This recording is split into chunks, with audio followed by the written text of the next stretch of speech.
Hello विद्यार्थी मित्रांनो, मी शेख अब्दुल गनी. स्वागत आहे माझ्या एजीएस करिअर अकॅडमी या यूट्यूब प्लॅटफॉर्मवरती. महत्त्वाच्या मुद्द्यावर मी तुम्हाला चर्चा करणार आहे मित्रांनो.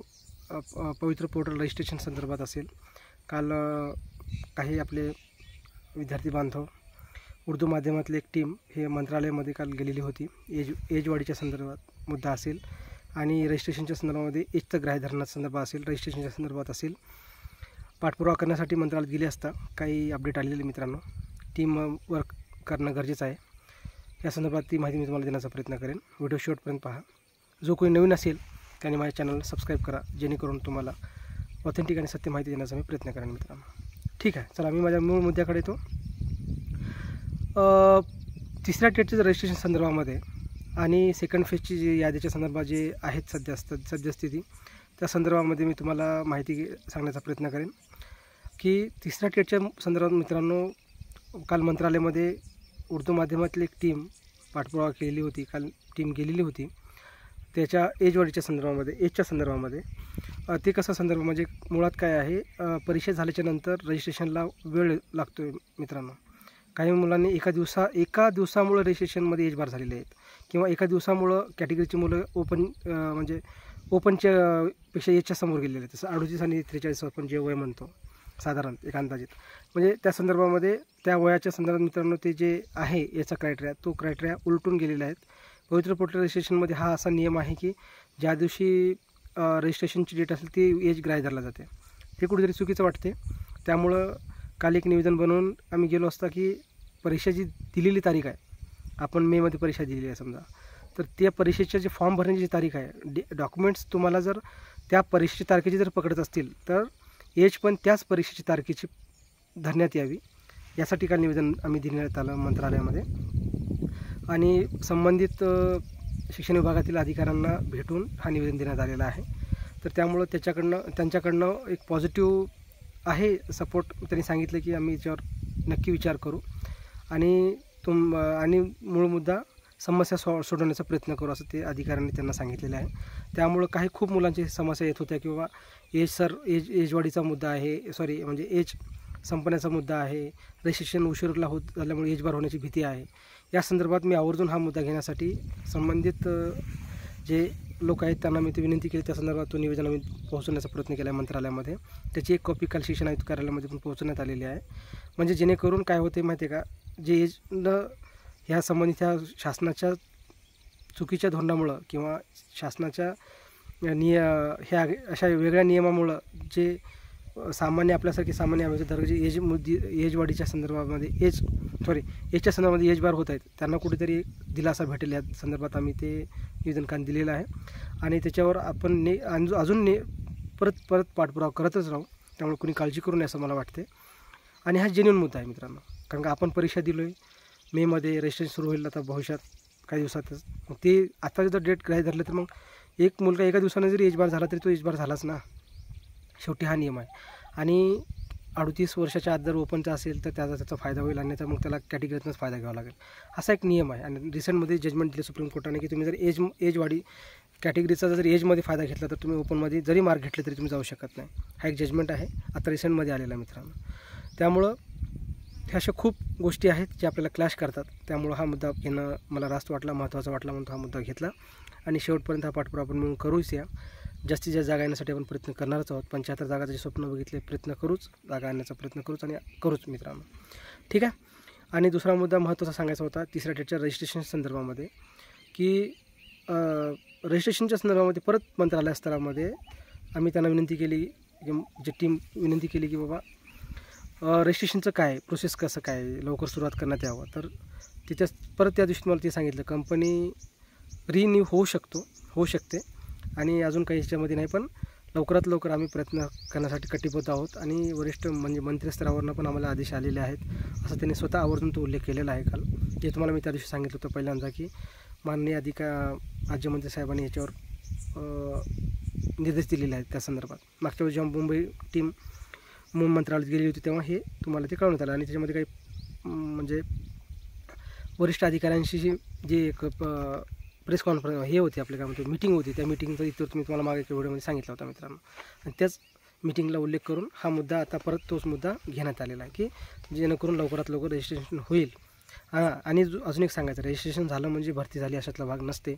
जागा येण्यासाठी आपल्याला खूप लढावं लागणार आहे आणि सर्व मिळून लढलं, सर्व गोष्टी झाल्या तर काही गोष्टी होऊ शकतात आणि सर्व आपण सामान्य व्यक्तीसारखं एकत्र येऊन लढणं गरजेचं आहे मित्रांनो. आणि एक सांगायचं तात्पर्य असं आहे की जर आपण गाफील राहिलो तर शासन पण आपल्याला म्हणजे आपण जे ठरवतो ते भेटत नाही, जागा पाहिजे तर पण भेटत नाहीत, येत नाहीत. हा शिक्षक भरतीचा अनुभव आहे. त्यामुळे सांगतो आहे, कोणी गाफील राहू नका मला जास्त मार्क पडले म्हणून. सर्व खेळ जागांचा आहे.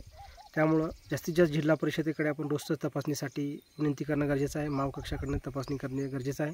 परत मग मी तेच सांगतो तुम्हाला की जागा आणण्यासाठी प्रयत्न करा. जागा आल्या तरच आपण रोस्टर क्लिअर झाला तरी जागा येतील, अन्यथा येत नाहीत. त्यामुळं जास्तीत जास्त प्रत्येक जिल्हा परिषद, पंचायत समिती असेल, जिल्हा परिषद असेल, महानगरपालिका, नगरपालिका असेल, प्रत्येक ठिकाणी आपल्याला पाठपुरावा करणं गरजेचं आहे मित्रांनो.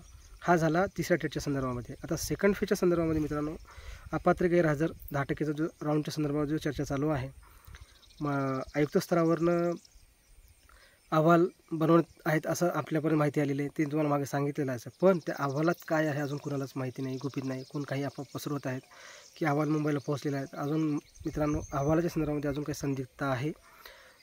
अधिकाऱ्यांना काल मंत्रालयावरून काही अपडेट आलेली नाही की अहवाल पोहोचला का नाही पोहोचला. त्या संदर्भात त्यांनी काही सांगितले नाही की म्हणजे अजून तरी आत्तापर्यंत आमच्यापर्यंत आलेलं नाही असं सांगत आहेत. होऊ शकते विविध डेस्क असल्यामुळं त्या संबंधित अधिकाऱ्यापर्यंत तो अहवालाची प्रत किंवा माहिती पोहोचलेली नसेल किंवा पोहोचलाच नसेल अहवाल. त्यामुळं त्याच्यावर सांगणे आत्ताच योग्य वाटत नाही. त्यामुळं जर अहवालात काय आहे आणि काय आहे ते आपण वेळोवेळी पाठपुरावा करून सरांना किंवा आयुक्त साहेबांना आपण विनंती करून ती माहिती घेऊ. आणि जर सेकंड पेजच्या राऊंड संदर्भात 10% अपात्र गैरहजरचं राऊंड लावायचं असेल तर सर्व राऊंड लावण्यासाठी आपण विनंती करू. आणि याच विनंतीला मान ठेवून साजिद निसार सर असतील, उर्दू संघटनेचे जे अखिल भारतीय उर्दू महासंघचे अध्यक्ष आहेत, त्यांना मी वैयक्तिक विनंती केली होती.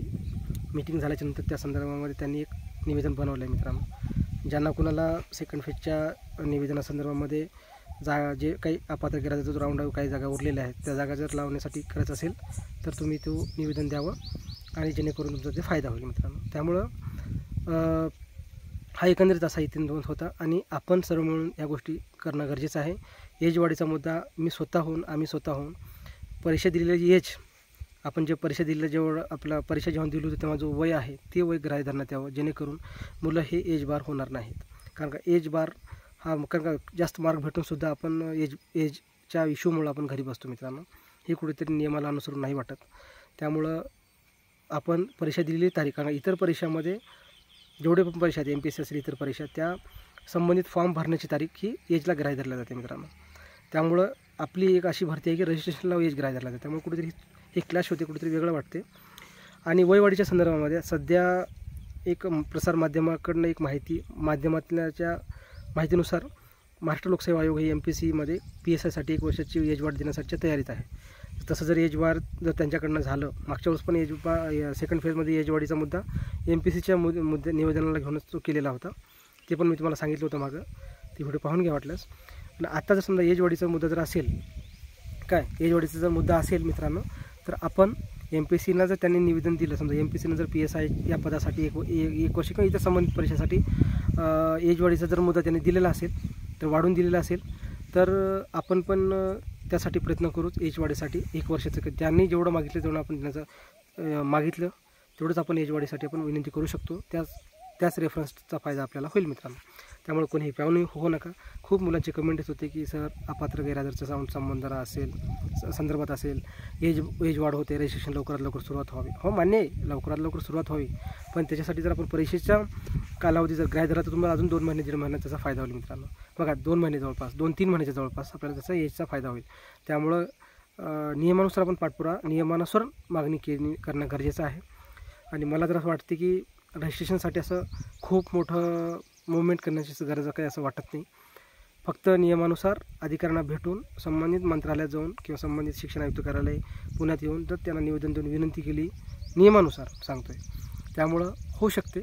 आणि आंदोलनाच्या पवित्रा असेल तर नंतर खूप आंदोलनासाठी आपल्याला स्टॅमिना ठेवणं गरजेचं आहे. कारण का शिक्षक भरतीमध्ये सर्वात जास्त आंदोलन करावं लागतं जेव्हा कुठे जागा येतात. जे मुलं नवीन आहेत त्यांना नवीनच ह्या गोष्टी अनुभव येतीलच, अनुभवानुसार परिस्थितीनुसार. जिल्हा परिषदच्या किती चक्रा मारावं लागतात, कक्षाकडनं किती रोस्टरसाठी किती फिरावं लागतं, शिक्षण आयुक्त कार्यालय पुण्यामध्ये किंवा मंत्रालयामध्ये आंदोलन किती करावं लागतात, या संदर्भात तुम्हाला त्याची माहिती कळेलच. परिस्थितीनुसार अनुभव येत जाईल आणि स्वतःला ज्याला जो परिस्थितीनुसार अनुभव येत जाईल तोच खरा असतो. त्यामुळं आपण सर्वांनी जास्तीत जास्त जागा येण्यासाठी आपण प्रयत्न करणं गरजेचं आहे, तरच जास्तीत जास्त मुलं लागतील.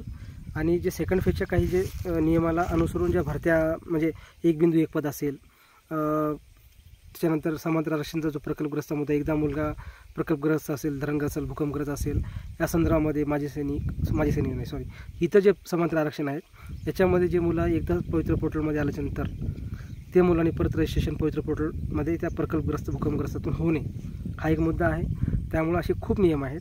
त्याच्यानंतर त्यांना परत टॅब ओपन होणे, एकच यादी लावण्यात यावी, त्यानंतर वेटिंग लवकरात लवकर लावण्यात यावं. या संदर्भात अशी खूप गोष्टी आहेत. जसं कन्वर्ट राऊंड म्हणतो आपण, उर्दू माध्यमाचा कन्वर्ट ओपन राऊंड आता रिसेंटमध्ये लागला आहे. असे खूप नियम आहेत मित्रांनो. ह्या भरतीमध्ये ते होणं गरजेचं आहे, एक रोडमॅप ठरवणं गरजेचं आहे.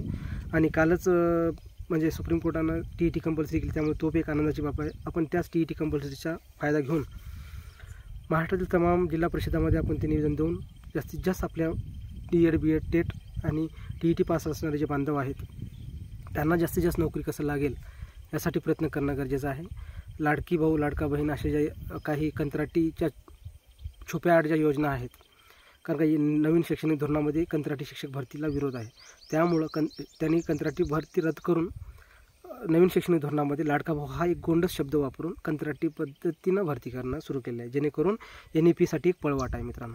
त्यामुळं हे आपण म्हणजे स्वतःला कळणं गरजेचं आहे आणि त्यानुसार आपण काम पण करणं गरजेचं आहे, तर जागा येतील. अन्यथा जागा विसरा मित्रांनो.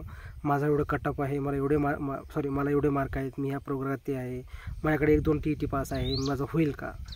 कुणी इथं भविष्य बघणारा ज्योतिषी नाही आहे किंवा इथं कोणी भविष्यकार नाही आहे. त्यामुळं तुम्हाला एकच सांगायचं आहे की जास्तीत जास्त जागा आल्या तर तुम्ही तुमच्या जिल्ह्यात तुम्हाला जास्त मार्क आलेले असतील, तुम्ही जास्तीत जास्त जागा आल्या तर तुम्ही तुमच्या जिल्ह्यात लागण्याची श्युरिटी वाढते.